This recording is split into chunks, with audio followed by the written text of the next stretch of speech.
I have died once already, and I remember exactly how little ceremony there was to it. A horse under me, a girth that gave way on a hillside, and then grass rushing up too fast to be anything but final. That was all. No poison tea, no locked room, no one standing over me to explain why. Just a fall, in front of 40 witnesses, that everyone called an accident because no one wanted to call it anything else. I was 22, I had gone to that hunt to protect my sister, and instead I left her alone in the world a season before her wedding, and I did not find out, until it was already too late to matter, that someone had cut most of the way through a strap of leather the night before. I remember the particular blue of the sky that morning, cloudless in the way autumn skies sometimes are right before the frost comes down hard. I remember my sister waving from the terrace, too nervous about her own wedding to ride out with the rest of us. And I remember thinking, with the small unearned confidence of a woman who had never yet been badly hurt, that I would come back with something useful to tell her. Some proof that the prince she feared was only a man, and not the curse the whole capital had made of him. I remember the huntmaster's whistle. I remember the ground coming up grey-green and enormous, and then nothing at all, for a very long time, until there was something again. There was a funeral I was not present for in any way that let me feel it happening, only a suspicion, formless and enormous, that somewhere my mother had worn black, and my sister had gone through with a wedding under a shadow no one would name aloud. I do not know, even now, whether that is a true memory or only the shape grief leaves behind when a life is cut short before its business is finished. I have chosen not to ask my mother whether it happened exactly that way. Some questions are not kindnesses to anyone, least of all to the person asking them. Steady hands make a soft landing. Our grandmother used to say it while she buttoned her gloves, the old cracked kidskin ones that had been hers before they were ours. She said it to Leora and me both, every autumn, before the first hard frost sent us out to the stables instead of the garden. I did not understand, until I was falling, that a saddle is only as honest as the hands that last touched it. I opened my eyes in my own bed, 19 instead of 22, and for a long moment I cannot tell you what year it is. I only know, with a certainty that sits in my chest like a swallowed stone, that something is wrong with the world and that I am the only one who can feel it. It takes days for the rest to come back to me, not all at once, never all at once, but in pieces, the way frost creeps up a window pane from the corners inward.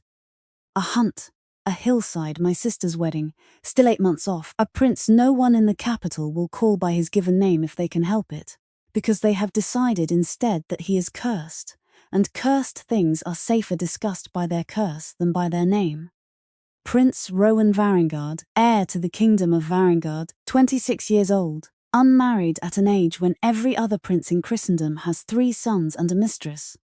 Because 11 years ago, so the story goes, a fever took whatever a man needs to father children, and left the rest of him perfectly, cruelly intact to feel the loss of it every day since. My sister Leora is the one the marriage contract names. Our father, Lord Osborne Caldwell, is a gentleman of modest court standing who did the crown some minor service in his youth, and has spent the years since being quietly repaid with just enough favour to be dangerous and never enough to be safe. When the king's own solicitor came to our door with a betrothal contract bearing the royal seal, my father did not see a curse. He saw the sun rising twice in one lifetime, and he said yes before he had finished reading the second page. I do not blame him for it, not truly, not even now. He is not a cruel man, only a hopeful one, and hope in a man with 2 daughters and no son to carry the family name forward can look very much like ambition from the outside without ever being unkind on the inside. My mother, Lady Rosalind, is the steadier of the 2 of them, the one who taught us both to sit a horse properly and to read a ledger honestly. Skills, she always said, mattered more than dancing, though she made certain we learned to dance as well. It is her mother's gloves I remember, cracked kidskin worn soft at the fingers, sitting in the cedar chest at the foot of my parents' bed for as long as I have had memory to hold anything in at all. Leora cried for 3 nights running. I remember that from before, dimly, the way you remember a room you only ever saw by candlelight. I did not think much of her tears then. I was too busy being useful, too busy learning to sit a horse the way our grandmother had taught us. too busy investigating. Because even then, even half-formed as the memory is, I know I had started to ask questions about the prince's condition that nobody wanted answered. This time I asked them earlier, and I asked them with the whole shape of what happened already half visible to me, like a face glimpsed once in poor light, that I am now allowed to look at directly. "You're frightened of something," Leora says to me, the third morning after I wake into this second life, when she finds me standing at the window instead of dressing for breakfast. She is 17, soft where I am angular, and she has never in her life been able to hide a feeling from me, though she has always assumed the reverse was equally true.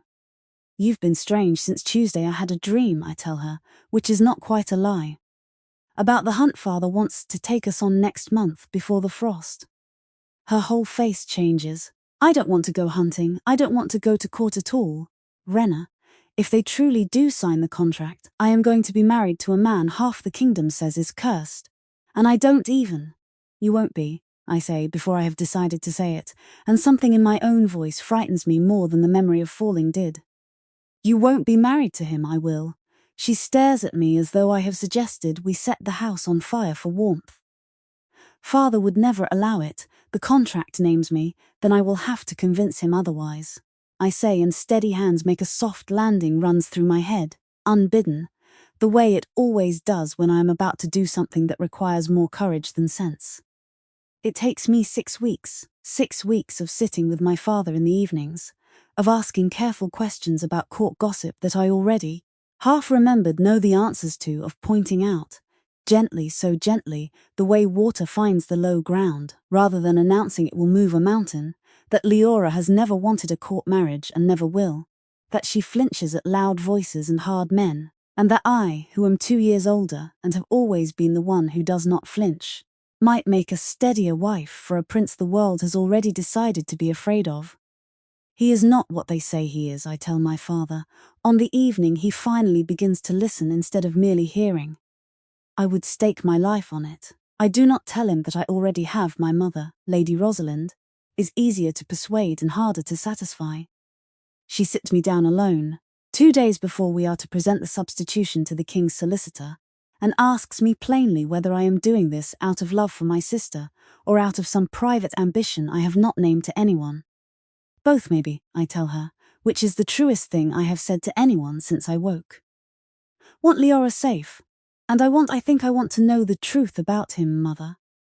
Everyone in this kingdom has decided what Prince Rowan is without ever once asking him." She studies me for a long moment the way she used to study a bolt of cloth before she'd commit to cutting it.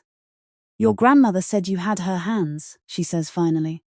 Steady in a way that frightens people who don't have them. She takes my chin in her fingers, briefly, the way she did when I was small. "Go carefully, Renna. A steady hand is not the same thing as a safe one."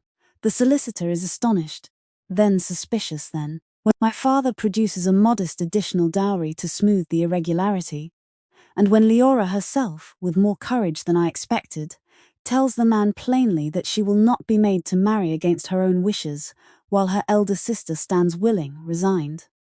These things happen, he tells us, more often than the ballads admit.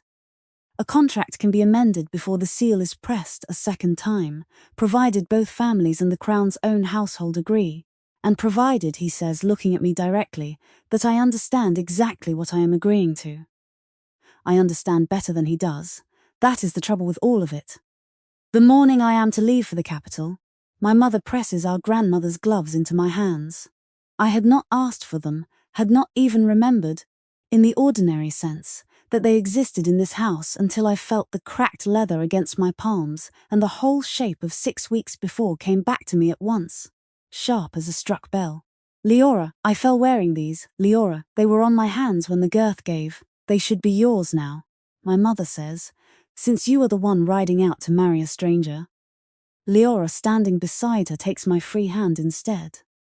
"Come back and visit," she says. "Often, I mean it. You are not allowed to become someone I only hear about in letters." "Steady hands," I tell her, and she finishes it without needing to be told, "Make a soft landing." And for one unguarded moment, the whole weight of what I remember and cannot say presses so hard against my throat that I nearly tell her everything. The hillside. the girth, the 40 witnesses who called it an accident. I do not. There is no kindness in handing someone a death they were never meant to have. The capital is larger and colder than I remembered, or perhaps I simply notice it more, arriving this time as a bride rather than a mourner's guest. The palace of Varangiard sits on its hill the way it always has, grey stone gone dark with 200 years of weather, and somewhere inside it is a man the whole kingdom has agreed to pity instead of know. I meet him for the first time in a receiving room too large for 2 people, with King Osric seated at a distance that manages to be both formal and, I think, protective, a father placing himself where he can watch his son's face without appearing to. The king is silver-haired and heavier than his portraits, with the particular tiredness of a man who has spent a decade being asked when his line will end and having no honest answer to give. Prince Rowan does not look cursed. He looks tired in the specific way of someone who has spent years bracing for an insult and stopped flinching from it only because flinching changes nothing. He is dark-haired, plainly dressed for a prince, and he watches me with the flat, careful attention of a man deciding how quickly I will begin either pitying him or fearing him, because in his experience those are the only 2 things new people do. Lady Rena Caldwell, he says when the introductions are finished, in place of Lady Leora. Not a question, a fact he is turning over to see what it costs him. My sister is frightened of things she has only heard rumoured, I say, before I can think better of plain speech in front of a king. I would rather know a thing for myself before I decide to be frightened of it. Something moves behind his eyes. Not hope, not yet, but the ghost of a man who has forgotten what it is to be looked at, as a fact to be investigated rather than a curse to be endured. And what will you decide, he says, once you know me for yourself? I haven't decided yet, I tell him, honestly. Give me time. He almost smiles. I file the almost away like a coin worth keeping. We are married within the month. Quietly, because a hasty substitution does not lend itself to spectacle. And because though no one says this aloud in my hearing, a king with an heir, this uncertain has learned not to draw too much attention to the ceremonies meant to secure his line. My father weeps at the small ceremony in a way that embarrasses him. My mother does not weep, but she takes my hands afterward and turns them palm up, as though checking they are still steady. Leora writes to me twice in the first month, cheerful letters full of nothing, and I understand that she is giving me room to build whatever this marriage will be, without her worry pressed against the edges of it. What it becomes in the first weeks is a careful, wary courtesy between 2 people learning each other's silences. Rowan is not unkind. He is guarded the way a man is guarded, who has had a decade to notice that kindness offered to him usually arrives with a price attached, or a rumour behind it, or a family hoping to profit from being seen at his side. I do not press him.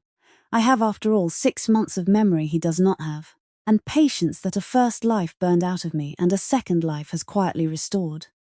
He shows me, one evening some weeks into the marriage, a small locked room off his own chambers that I had assumed, until then was simply another storeroom. Inside it is his mother's harp, unplayed since her death when he was a boy, and a shelf of her letters, and a child's wooden horse worn smooth at the mane from handling. She used to tell me I would be a better king than my father, because I noticed things, he says, running a thumb along the wooden horse without quite looking at me. I have spent 11 years noticing that everyone around me has already decided what I am. It becomes difficult after a while to go on noticing anything else. I notice things too, I tell him. It is mostly what I have instead of courage. I don't believe that's true. He looks at me properly then, the way he had not quite managed to at our first meeting. You rode into this marriage the way other people run from a burning house. That isn't a lack of courage, Rena. I've simply never had anyone spend theirs on my behalf before. I do not tell him that night about the hillside or the girth or the sister I once was to a version of Leora who never had to marry him at all. It is not yet time, and some truths are only kind once they can also be useful. Another evening, months later, he asks me outright whether I believe the fever story, and I tell him as gently as I know how that I have never believed it, not for one single day since I came to court, and that disbelief is not the same thing as blame, that whatever was done to him, not caused by him, and that I would like very much to prove it before either of us grows old waiting for someone braver than us to do it instead. He is quiet for a long time after that. Then he says, steady hands, half a question. Having heard me say it to myself more than once without ever asking what it meant, and I finally tell him the whole of it. Our grandmother, the gloves, the phrase she taught 2 granddaughters before every hard frost. And something in his face eases that I do not think has eased in 11 years. It is Denner, his body servant, who I notice first, not because he does anything wrong in front of me, but because of how carefully he does everything right. Every morning a cup of warm spiced wine brought to the prince's rooms before he rises. A remedy, Denner tells me once, for the headaches his highness has suffered since his fever 11 years ago. Every morning the same silver cup, the same careful measure from the same stoppered flask. Refilled.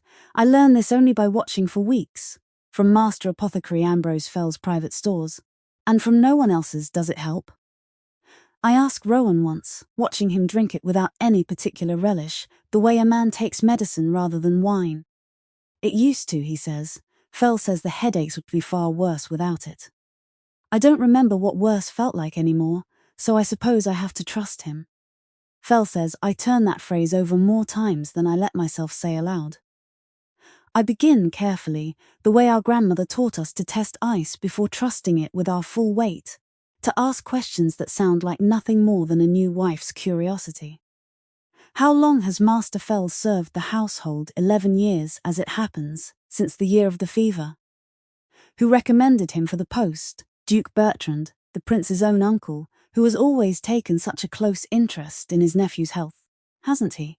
Duke Bertrand Varengard is the king's younger brother, regent of the Eastern Marches. A broad, genial man who embraces me at our first meeting with an uncle's warmth I do not, from the very first handshake, trust for reasons I cannot yet defend with anything but my own unsettled instinct. His son, Lord Corran, is a pleasant, unremarkable young man who stands to inherit the throne of Varengard the moment it becomes clear, once and for all, that his cousin Rowan will die without an heir of his body. Steady hands make a soft landing, I think, watching Duke Bertrand clap his nephew on the shoulder with every appearance of affection, and I think of a girth cut most of the way through, left just strong enough to hold until the exact moment weight came down hardest upon it. I do not accuse anyone. Not yet. I have learned at considerable cost what happens to women who accuse powerful men before they have proof that will hold. Court physician Selwyn Marchant is an old man, half forgotten in the palace's lower wing since Master Fell rose to prominence 11 years ago.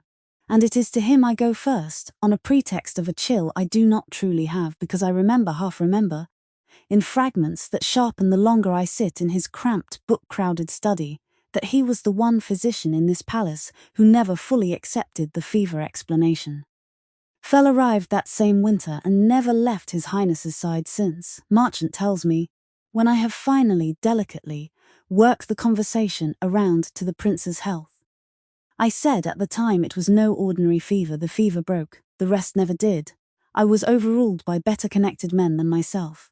My lady, and I have kept my silence for 11 years, because silence is what an old physician keeps when he wants to keep his post as well. And if I told you I don't believe it was ever a fever at all. He looks at me for a long moment, the careful look of a man deciding whether I am a fool, an ally, or a trap laid by someone else.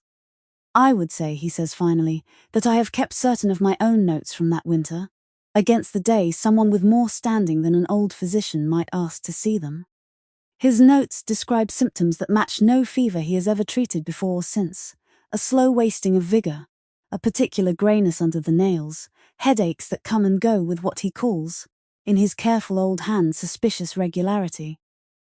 He has read, he tells me, of a rare continental preparation, banned in most kingdoms for exactly this purpose, that produces precisely such symptoms when administered in small doses over years rather than one lethal dose at once. A bloodline-severing tonic, the old texts call it, favoured by houses with inconvenient heirs and patient enemies.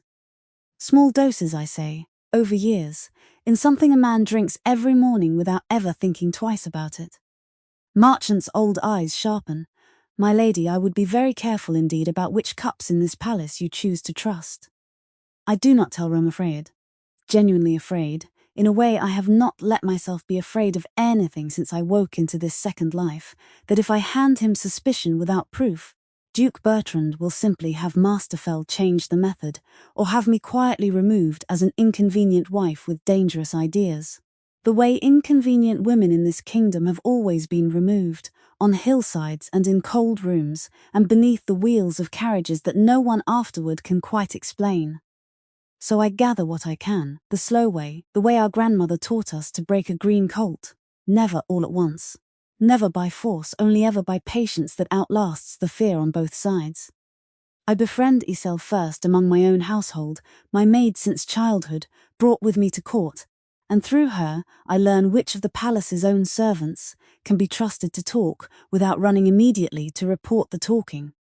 Through the steward of my own new household, a careful, thorough man named Odo Prentice, who served my family for 20 years before following me to the capital, I learn how to read a ledger the way a merchant reads one, not for what it says, but for what it fails to explain. Master Fell's dispensary keeps records of every preparation drawn from the royal stores, as the law requires. What it does not explain, not anywhere in 11 years of neat entries, is where the coin comes from to purchase, twice yearly, a rare continental ingredient that appears nowhere in any remedy Fell has ever prescribed to any other person in this palace. It is goldsmith Tarrant Kell, a moneylender with rooms near the Western Gate, whom half the lesser nobility owe money to, and none of them like to admit it, who gives me the piece I did not know I was still missing. I go to him under the pretext of quietly settling a small debt of my father's, and while his clerk fetches the relevant ledger, I ask as idly as I can manage whether Master Fell banks with him as well. The apothecary, Kell says, with the careless contempt moneylenders reserve for men who owe them nothing and therefore cannot be pressed. No account of his own worth mentioning, though I keep the Duke's private accounts, and there's a standing payment to Fell every quarter that's never once been explained to me, which is the Duke's business and none of mine, so long as it clears. A standing payment quarterly. For 11 years I do not sleep well that night. Not from fear this time, but from the particular vertigo of finally holding, all at once, a shape I had only ever felt the edges of before. Duke Bertrand invites me and Rowan to dine with his family not a week later, a courtesy he extends perhaps twice a year, and I understand within the first quarter hour that it is not entirely a courtesy this time. He asks, with every appearance of idle uncle's interest, whether I have been settling well into court life, whether I have found the palace's oldest servants helpful, whether, and here his eyes rest on me a beat too long over the rim of his wine, I have had occasion to visit the goldsmiths near the Western Gate, as new brides so often do, wanting jewellery reset to their own taste. I went about a small debt of my father's, I say, as evenly as I can manage, grateful that my voice does not shake even though my hands, folded in my lap beneath the table, have gone rigid. Nothing so interesting as jewellery, I'm afraid, Debs, he says, and smiles and refills my wine himself rather than letting a servant do it. A small gesture that should read as generous, and instead sits in my stomach like a stone. Tedious things, I find it best to know exactly who is asking after mine, so I might settle any confusion before it becomes inconvenient for anyone. I hold his gaze and say nothing further on the subject, and I do not raise the topic of goldsmiths or ledgers again in his hearing, but I go home that night and tell Prentice, in a low voice in the corner of my own study, that we must move faster than I had planned, because a man who asks a question that carefully already half suspects the answer. It is Huntmaster Garrick Snell who gives me the last piece, though he does not know it is a piece of anything until I ask him directly. Some months later, about an old accident he still remembers because it troubled him at the time and has troubled him since. A young lady some years back, before you came to court, my lady, fell from a mount during a hunt her family had been invited to, kin to a bride the crown was considering at the time, broke her neck on the hillside. I inspected the tack myself afterward, out of habit more than suspicion, and found the near-side girth had been cut through most of its width, hidden beneath the flap, where a groom wouldn't see it dressing the horse, but not so far through that it would give way at the mounting block, only once real weight came down hard in the saddle. Did anyone ask who had access to the stables that night? I asked. I was told to stop asking, his jaw sets, an old man's stubborn anger surfacing late. Duke Bertrand's own grooms had stabled the visiting horses that week, as a courtesy, he said, to spare an already stretched household staff. I never proved a thing, my lady.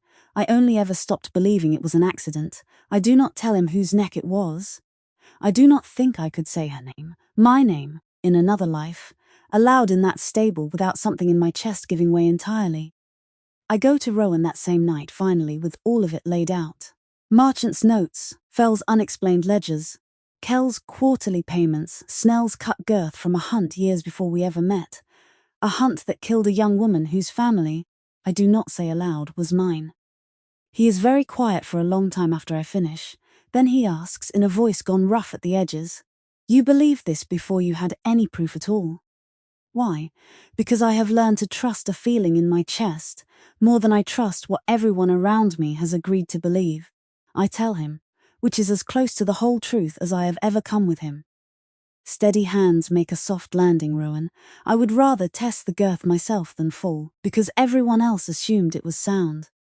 He takes my hands then, both of them, and turns them over the way my mother did, as though checking something in the calluses. "You truly aren't afraid of me," he says. "You never have been. I kept waiting for it. I was never afraid of you," I say. "I was only ever afraid of what they'd done to you and were still doing." We take it to the king together 3 weeks later, once Marchant has quietly gathered 2 more physicians, willing to examine the old notes and confirm the pattern. Once Prentice has assembled Fell's dispensary ledgers alongside Kell's account books, in a comparison even a child could follow. Once Snell has sworn a formal statement about the girth. King Osric reads it all in a silence that goes on so long I begin to fear he will simply refuse to believe it, the way a man refuses to believe a house is on fire until the smoke reaches his own room. Then he asks, very quietly, for his brother to be summoned to answer for it in the Hall of Succession, before the full assembled peerage, rather than in any private room where the matter might quietly be smoothed away. The Hall of Succession has heard 11 years of anxious debate about who will inherit Varengard if Rowan dies without issue. It has never before heard the reason why that question kept needing to be asked at all. Steward Prentice is called first and lays out the dispensary ledgers year by year, patient as a man reading a hymn, until even the peers least inclined to follow figures can see the pattern spelled out plainly. A purchase, quarterly, of an ingredient that appears in no remedy prescribed to anyone else in the palace, in any of the 11 years recorded. Huntmaster Snell follows, his old soldier's voice not shaking once, describing a girth cut most of the way through and hidden beneath a saddle flap, and the young noblewoman it killed on a hillside some years past, kin to a bride the crown had once considered for the prince. He does not know, reciting it, that he is describing my own death. I do not correct him. Iselle is called briefly to confirm which servants delivered which cups on which mornings, her voice small in that enormous hall, but never once uncertain. Physician Marchant reads his 11-year-old notes aloud in full, and the 2 colleagues who reviewed them beside him confirm, one after the other, that the pattern matches no fever known to any of the 3 of them, but matches precisely the old continental texts on bloodline-severing preparations that every court physician is trained, wants to recognize and never expects to see used. Master Fell breaks first, when Kell's ledger is laid beside his own dispensary records, and the dates align too neatly for coincidence. 11 years of quarterly payments, 11 years of a continental preparation that treats nothing but produces, slowly, exactly what it was designed to produce. He names Duke Bertrand outright, weeping, before the full hall, in the desperate hope that naming him first will earn some mercy the law does not actually promise. Duke Bertrand does not weep. He stands very straight and says that a regent who has spent 30 years serving this crown loyally does not deserve to have his life undone by a stable boy's rumour and a moneylender's ledger. And for one long moment I think the sheer weight of his bearing might carry the room with him regardless of the evidence. The way it so nearly carried a hillside accident into permanent silence 11. No, in this life, some other number of years ago that I no longer need to count, because this time it did not happen at all. It is Lord Corran, the Duke's own son, who breaks the moment instead, rising unbidden from where he has sat pale and silent through the whole proceeding. "I did not know," he says, "but I have wondered, Father, for years, why you never once let me feel glad about what I would someday inherit."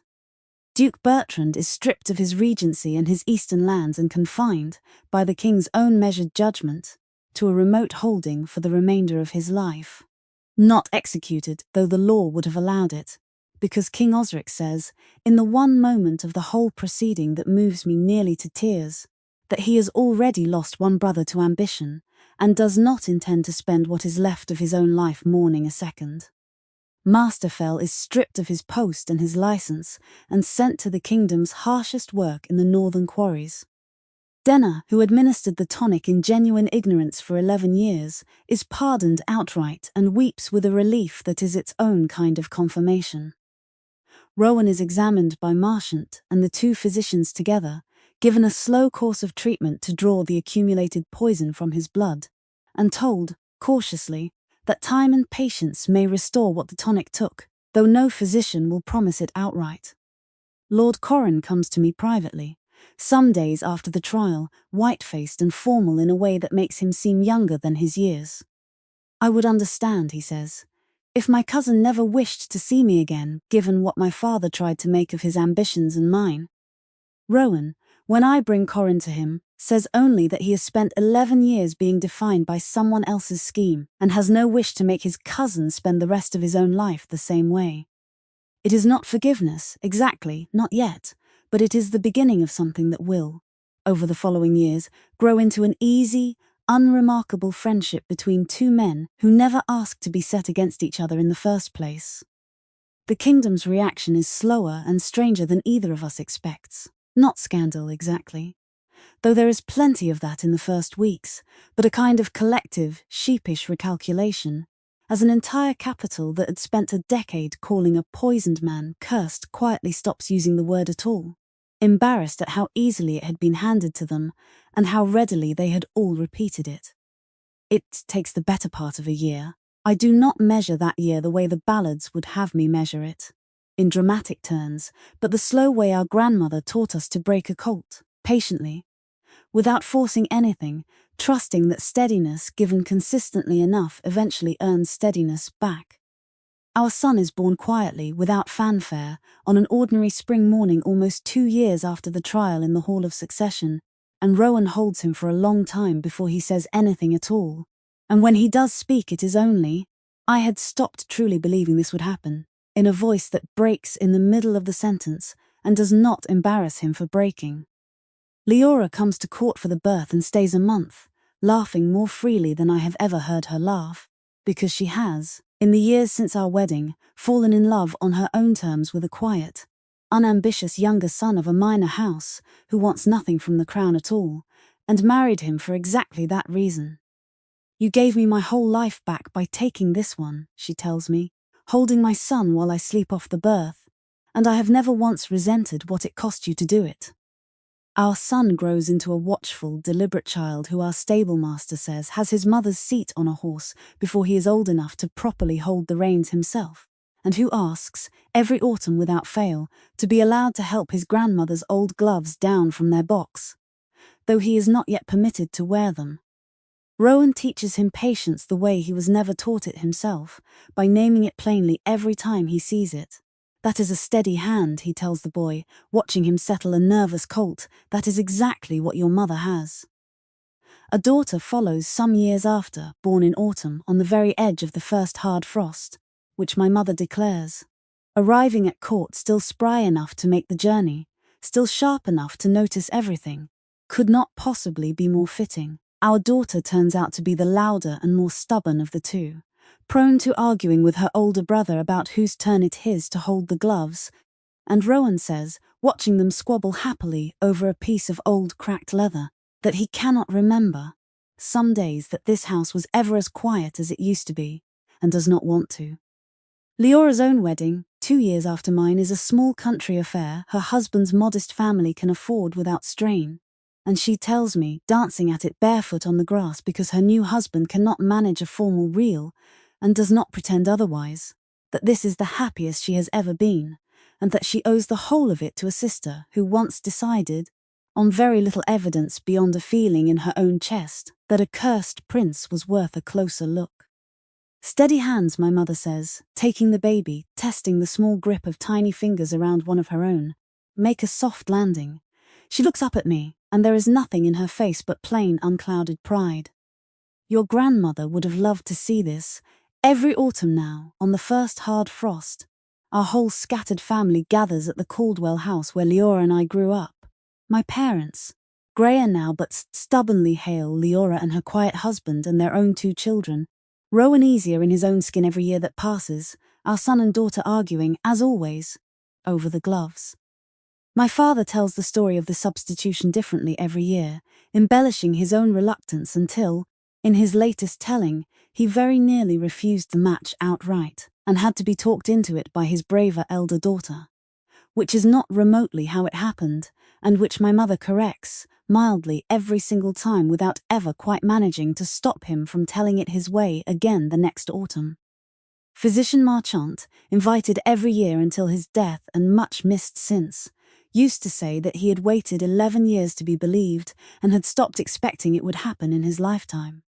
Prentice still keeps our household ledgers with the same careful thoroughness that once unraveled a decade of quiet poisoning, and likes to remind anyone who will listen that an honest ledger, read patiently enough, will always eventually confess. Snell, retired from the royal stables now, comes each year to check the girth on every horse in the stable yard himself. Out of habit, he says, though everyone understands it is not only habit. And every year, at some point in the long loud evening, my son or my daughter asks to hear the whole story again, from the very beginning, the hillside, the fall, the fever that was never a fever, and I tell it the way it came back to me the second time. Not all at once, never all at once, but in pieces, sharpening a little more with every telling, until even the hardest parts have worn as soft and familiar as old kidskin under years of careful hands. I keep the old kidskin gloves in a box beside my bed, cracked and soft with age, worn now by 3 generations of hands instead of 2. I have told my son the whole story, in pieces suited to his age, the way it came back to me, in pieces, gradually sharpening as it needed to. I have told him about a hillside and a girth cut most of the way through, about a fever that was never truly a fever, about an uncle whose ambition nearly cost a kingdom its whole future line. I have told him too that when I am gone, the gloves are his to pass on, to whichever of his own children shows the steadiest hands and the softest heart, because that, in the end, is the only inheritance in this family that has never once been poisoned, cut through or stolen, only ever given freely, from one steady pair of hands to the next.